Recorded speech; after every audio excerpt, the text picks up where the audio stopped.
Good morning, children. Today's lesson is semiconductor electronics. Electronics is clearly the winner of the day, John Ford.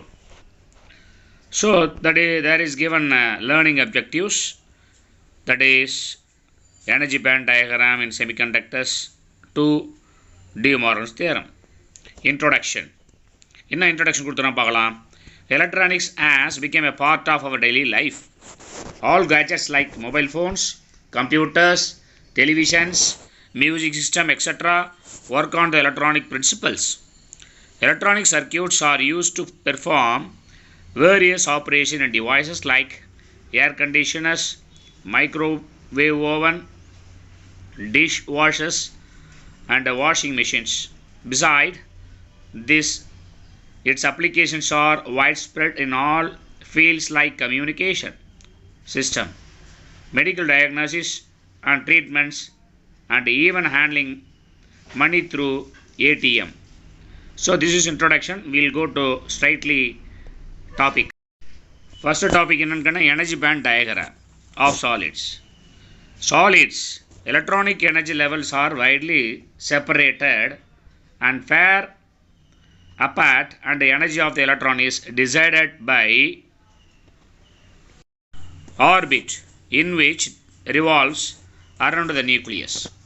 However, in the case of solid, the atoms are closely spaced and hence electrons in the outermost energy levels of nearby atoms influence each other. அதாவது outermost orbital electron இருக்கிற ஒரு ஆட்டத்திலையும் இருக்கிற outermost orbital electron என்ன பண்ணுன்னா ஒன்று என்ன பண்ணுதுன்னு கேட்டிங்கன்னா influence பண்ணிக்குது. This changes the nature of electrons motion in solid from that an isolated atom to a large extent. ஒரு ஐசோலேட் ஆட்டத்திலிருந்து அதே மாதிரி எல்லா ஆட்டமும் ஐசோலேட் மாதிரி ஆகி அது என்ன பண்ணுதுன்னு கேட்டிங்கன்னா ஒன்றோட ஒன்று சேர்ந்து ஒரு எனர்ஜி பேண்டை க்ரியேட் பண்ணுது. That means the valence electrons in an atom are responsible for the bonding nature. Valence electron தான் என்ன பண்ணுதுன்னு கேட்டிங்கன்னா பாண்டிக்கான ஒரு முக்கிய பங்குக்கு அது கான்ட்ரிபியூட் பண்ணுது. So let us consider an atom with one electron in the outermost orbit. It means that the number of valence electron is 1. When two such atoms brought close to each other, the valence orbitals are split into 2. Similarly, the unoccupied orbitals of each atom will also split into 2. The electrons have the choice of choosing any one of the orbitals as the energy of both the orbitals in the seams. When the third atom of the same element is brought to this system, the valence orbital of all the three atoms are split into 3. So, the unoccupied orbitals also will split into 3. So, in reality, a solid is made up of millions of atoms. When millions of atoms are brought close to each other, valence orbitals and unoccupied orbitals are split according to the number of atoms. So in this case, the energy levels will be closely spaced and they will be difficult to differentiate the orbitals of one atom from other, and they look like a band. So this is the band diagram. See that band diagram. Conduction conduction band, energy level band, electron, and this is the insulator. See that energy gap will be 6 electron volt between conduction band and valence band. In the case of see the conductors overlapping valence band, conduction band. So but in the case of insulator, it is very large. So this is the energy band. You can understand clearly by seeing the diagram. A very large number of closely spaced energy level in a very small energy range is known as energy band. The energy band formed due to the valence orbitals is called valence band, and that formed due to the unoccupied orbitals to which electrons can jump when energized is called the conduction band. The energy gap between the valence band and the conduction band is called forbidden energy gap. Electrons cannot exist in the forbidden energy gap. So, the representation of the valence band and the conduction band, which is given in the diagram.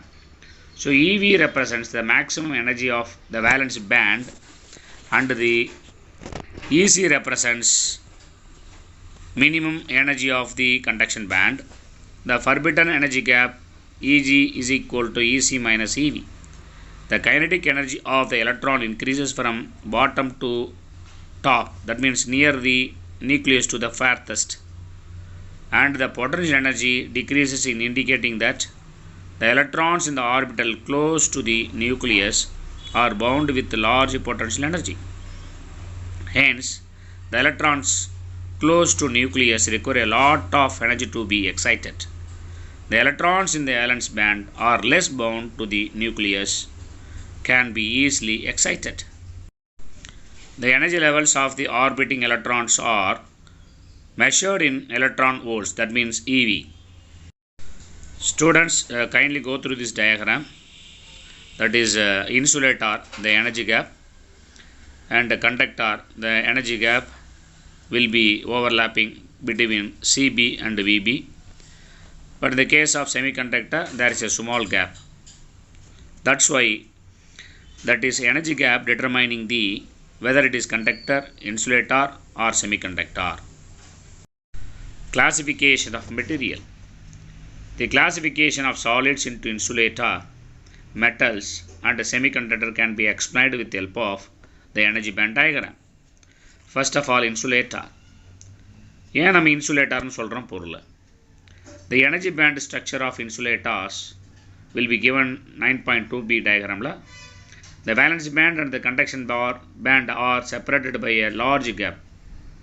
Valence band and conduction band gap நிறையா இருக்கு. The forbidden energy gap is approximately 6 electron volt in insulators. The energy gap, that means the gap is very large that electrons from valence band cannot move into the conduction band even on the applications of strong external electric field or the increase in temperature.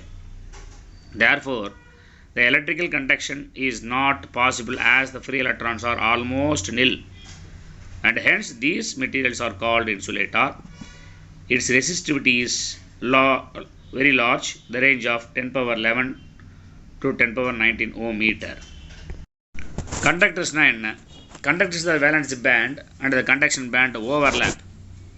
So hence electrons can move freely into the conduction band, which results in a large number of free electrons in the conduction band. Therefore, conduction becomes possible even at low temperature. The applications of electric field provides sufficient energy to the electrons to the drift in a particular direction to the constitute a current. For conductors, the resistivity value lies between 10 power minus 2 and 10 power minus 8 ohm meter. Semiconductors. There exists a narrow forbidden energy gap. That means energy gap less than 3 electron volt between valence band and the conduction band. At a finite temperature, the thermal agitation in the solid can break the covalent band between the atoms. That means covalent bond is formed due to the sharing of electrons to attain a stable electronic configuration. This releases some electrons from valence band to conduction band. Since free electrons are small in number, the conductivity of the semiconductor is not as high as that of the conductors. The resistivity value of semiconductor is from 10 power minus 5 to 10 power plus ohm meter. Semiconductors electrons in the valence band are bound to electrons which cannot move, hence they cannot contribute for conductions. When the temperature is increased, furthermore number of electron is promoted to the conduction band and increase the conductions. Thus, we can say that the electrical conductions increases with increase in temperature. In other words, resistance decreases with the increase in temperature. Hence, semiconductors are said to have negative temperature coefficient of resistance. The most important elemental semiconductor material are silicon and germanium. The forbidden energy gap for silicon and germanium at room temperature are 1 electron volt and 0.7 electron volt respectively. Types of semiconductors. Intrinsic semiconductors. A semiconductor is its pure form without impurity is called an intrinsic semiconductor. Here impurity means any other atom in the crystal lattice. The silicon lattice shown in the diagram 9.3a. See that covalent bond and a valency bond.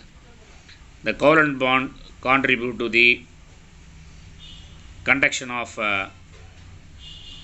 electrons. So each silicon atom has 4 electrons in the outermost orbit and is covalently bonded with the neighboring atoms to form a lattice. The band diagram for this case is shown in diagram 9.4a. You can see a small increase in temperature is sufficient enough to break some of the covalent bonds and release the electrons free from the lattice. As a result, some states in the valence band become empty and the same number of states in the conduction band will be occupied. The vacancies produced in the valence band are called holes. As the holes are deficiency of electrons, they are treated to possess positive charges. Hence, electrons and holes are the two charge carriers in the semiconductors. In intrinsic semiconductors, the number of electrons in the conduction band is equal to the number of holes in the valence band. The conduction is due to the electrons in the conduction band and holes in the valence band. These currents are represented as IE and IH respectively. The total current I is always the sum of the electron current and the hole current. So I is equal to IE plus IH. An intrinsic semiconductor behaves like an insulator at 0 Kelvin. The increase in temperature increases the number of charge carriers, that means electrons and holes. So the schematic diagram of the intrinsic semiconductor given in the diagram, you can see that 9.4b. The intrinsic carrier concentration is the number of electrons in the conduction band or the number of holes in the valence band in an intrinsic semiconductor. Now we will move eccentric semiconductors. The carrier concentration in an intrinsic semiconductor is not sufficient enough to develop efficient electronic devices. Another way of increasing the carrier concentration in an intrinsic semiconductor is by adding impurity atoms. The process of adding impurities to the intrinsic semiconductor is called doping. It increases the concentration of charge carriers, electrons and holes in the semiconductor, and in turn its electrical conductivity. The impurity atoms are called dopants and its order is approximately ppm, that means parts per million. N-type semiconductor. A N-type semiconductor is obtained by doping a pure germanium or silicon crystal with a dopant from group 5, that means pentavalent elements like phosphorus, arsenic and antimony.